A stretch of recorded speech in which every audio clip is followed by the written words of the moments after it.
민주당이 통일교 게이트 특검 절대 수용 불가 입장을 고수하고 있습니다. 이재명 대통령과 민주당이 큰 타격을 입을 것을 우려하여 절대 수용 불가 입장을 고수하는 것으로 봐도 될지 모르겠습니다. 가린다고 숨긴다고 될 일은 아닐 것 같습니다. 통일교 게이트 특검 수용하시기 바랍니다. 한국부동산원에 따르면 올해 11월까지 서울 아파트 월세는 3.29% 상승해 관련 통계 집계가 시작된 2015년 이후 역대 최고치를 기록했습니다. 월별 추이를 보면 이재명 정권의 부동산 정책 실패는 더욱 분명해집니다.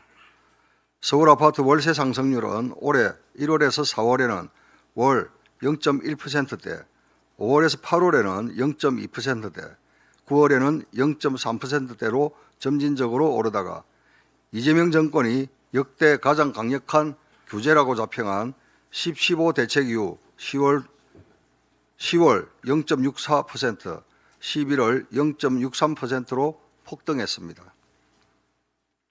규제를 발표하자마자 부동산 시장은 안정이 아니라 불안과 급등으로 응답한 것입니다.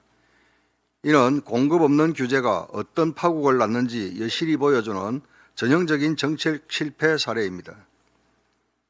그럼에도 불구하고 이재명 정권과 더불어민주당은 어제 고위당정협의회에서 서울 수도권 집값은 다소 진정됐다는 궤변에 가까운 인식을 내놓았습니다.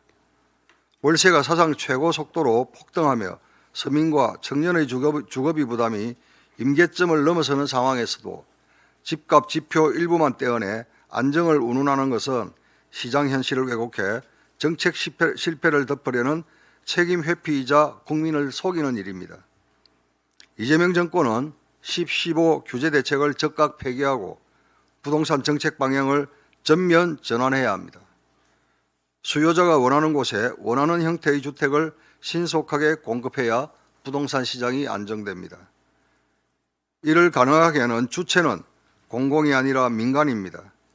민간이 신바람나게 투자하고 공급할 수 있도록 규제를 과감히 풀고 정비사업과 도심 공급을 가로막는 각종 장벽을 걷어내는 것, 그것이 유일한 해법임을 이재명 정권은 명심하기 바랍니다. FDI 유치를 국가 핵심 과제로 격상하고 규제 혁신과 노동개혁을 추진할 때입니다. 외국인 직접 투자 FDI가 뚜렷한 감소세를 이어가고 있습니다. 국가데이터처에 따르면 올해 3분기 FDI 유치 실적은 전년 동기 대비 23.1% 감소했고 지난해 4분기 이후 3분기 연속 감소했습니다. 감소폭도 분기마다 커지고 있어 이는 일시적 현상이 아니라 한국 투자 환경에 대한 구조적 불신으로 봐야 합니다.